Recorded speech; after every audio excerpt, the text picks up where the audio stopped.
Question of the day. What is your dream? My other question for you is this. Do you remember anybody ever asking you that question when you were in preschool, kindergarten, first grade, second grade, middle school, or high school? Do you recall anybody ever asking you that question? If so, shout out to those people. If not, why? Why did nobody ever ask us that question? I'm going to tell you why. From my professional and life viewpoint. In school, public school, traditional education, the emphasis is on primarily academics. We've evolved in relation to the educational system because we're placing emphasis on career development in terms of vocation and also social and emotional learning. However, the primary emphasis, and you don't have to do any research to find this out, all you have to do is go back to your experiences of being in school. And if you got kids in school, middle or high school, the proof is in the pudding. The emphasis is on academics. However, y'all, listen to me closely. There's a deficit because our kids, our children, when I'm speaking from a parent aspect or a teacher aspect, they do not have enough life experience to understand why I need to learn about world affairs. Why do I need to learn about American government? Why do I need to learn about applied math? Why? As educators specifically, we got to connect the dots. As parents, we got to connect the dots too. But we need to also consider positively reinforcing the dots that's already been connected. I'm going to give you a method on how to connect the dots. The end result is this. It increases the probability of our kids realizing their full potential in all areas of life, spiritually, mentally, physically, socially, and financially, and emotionally. Another outcome is less stress for teachers. Teachers endure a tremendous amount of rigor and stress attempting to educate someone else's child. They're quote unquote our children for a specified period of time and it's temporary. But for our parents and the community we serve, these kids are truly theirs because biologically they're connected. I'm going to give you 3 questions, whether you are a teacher, middle school, high school, pre-K, or a parent in those 4 or 5 phases of life in your educational career of your child. I'm going to give you 3 questions that's going to help motivate them. It's going to help them understand why these subjects are important. Because if I'm a middle school, and even sometimes if I'm a high school, some of the topics that's taught I don't have interest in. Why? Because I don't know why they're important. I don't know why they're relevant. They're not important to me. That means keyword. They're not of value to me. If I'm not interested in these topics, if they're not important to me or carry any value, I'm going to tap out, especially when I don't understand it. I'm going to tap out, and that can result in other behaviors that come outside the tradition or the culture of the classroom, which leaves the teacher to manage. Teachers already have to manage behavior. We don't want to manage behavior that's outside the rules and expectations of the classroom. But sometimes that happens, and this is one of the reasons why. Lack of motivation. The first question we need to ask our kids, and It doesn't matter to me what age they are, what grade they are in. The first question when we facilitate our potential program, teaching kids how to think before they do, we have to teach them what to think about because that's important. Teaching kids how to think about what? Their future. First question, what is your dream? When we pose that question to our kids, and this is from real life sessions, so I'm giving you best practices based on what we've done and what we've seen successful for that child, for that family, and for that school. The question is, what's your dream? Whatever their response is their response. Too many times, excuse me, in the past, we have squashed a child's dream. We got to allow them room to dream. A student can say to me, my dream is to be an NFL superstar. My question to them is this: what team you want to play for? What positions do you want to play for? Those are called specifics. However, I'm allowing that person to have a dream. The next question I ask that person is, why do you aspire to be that? I'm asking the why because I'm asking them really, what is your motivation? What's your why? Because I know from my life that when your why has to be stronger than your excuses. If your why, your reason for doing something, being something, or being a part of something is not strong, then your excuses will be stronger. And your excuses will turn into habits, and your habits will turn into lifestyle, a lifestyle that's status quo or mediocre. The next question, I'm reiterating this. So the next question to the student is, why do you want to be that?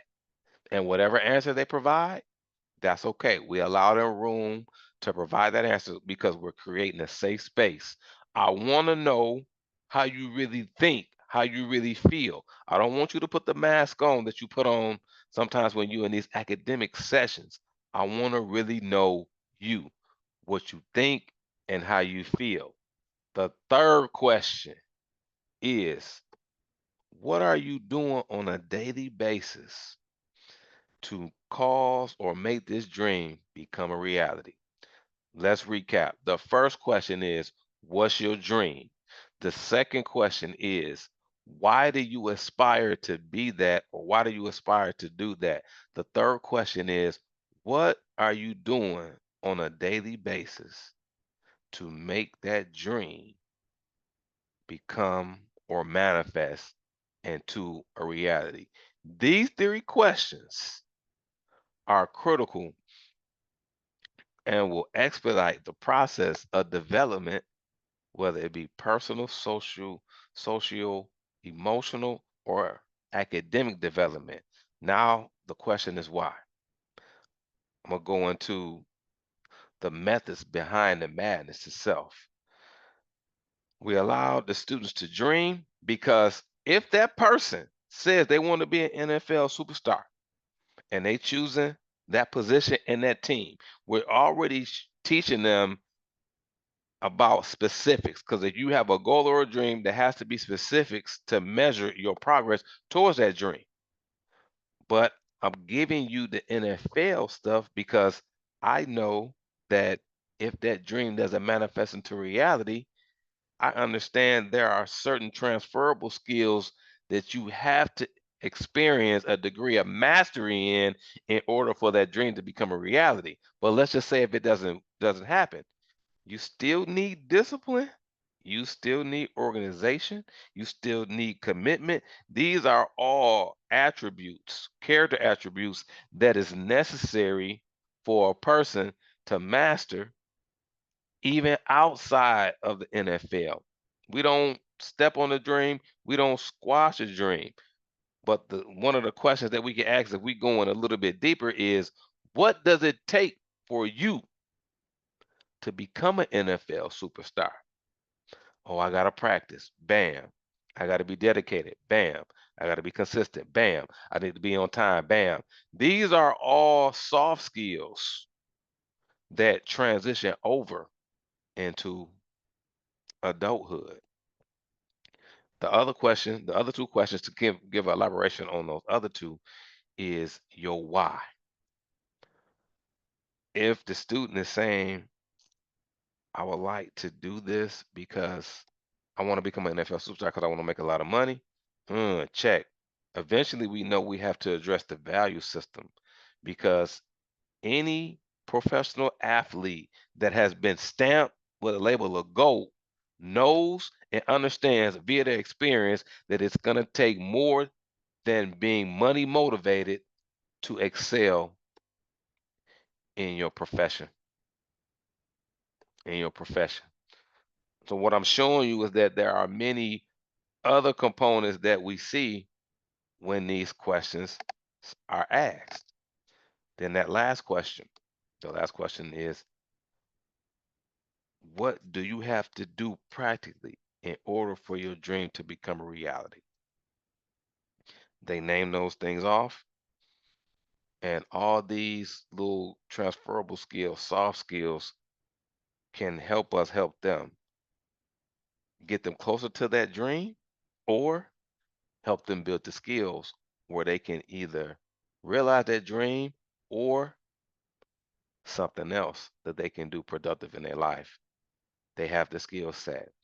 And this is the major thing, and this is the major highlight that I want to leave you with as we close out this what is your dream conversation. Behavior. So if you're watching this, type behavior in the comment section or whatever platform that you're seeing this on, whether it be YouTube, whether it be Facebook, whether it be LinkedIn, type behavior. I'm going to show you how to manage behavior and help your child and your student manage behavior by this little exercise. And we're going to highlight and put emphasis on the first question as the management tool. Remember, the first question was, what's your dream? Person says, NFL superstar. I want to play for the Chicago Bears. Praying for the brother. I want to play for the Chicago Bears, and I want to be a defensive back. Let's say it's an eighth grader. But I see you coming to class late consistently. I see you hitting students horse playing in the hallway. I've heard you disrespect staff. I don't know if it was intentionally or unintentionally, but it still happened. This is my question to you, sir. Will those behaviors help you manifest that dream into a reality? That's the question.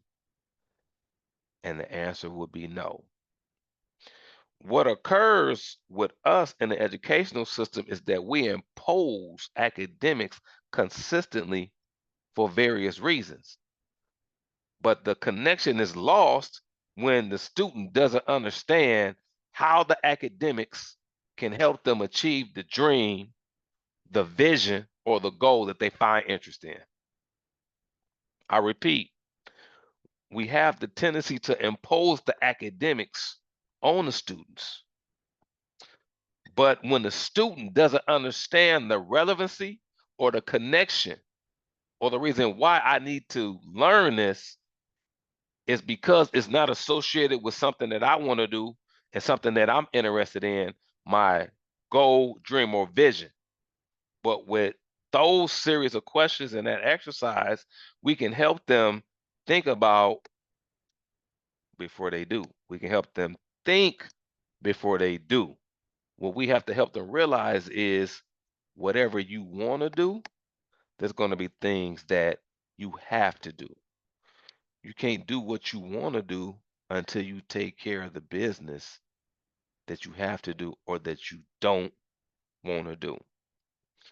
Senior Cage, once again, signing out. What's your dream?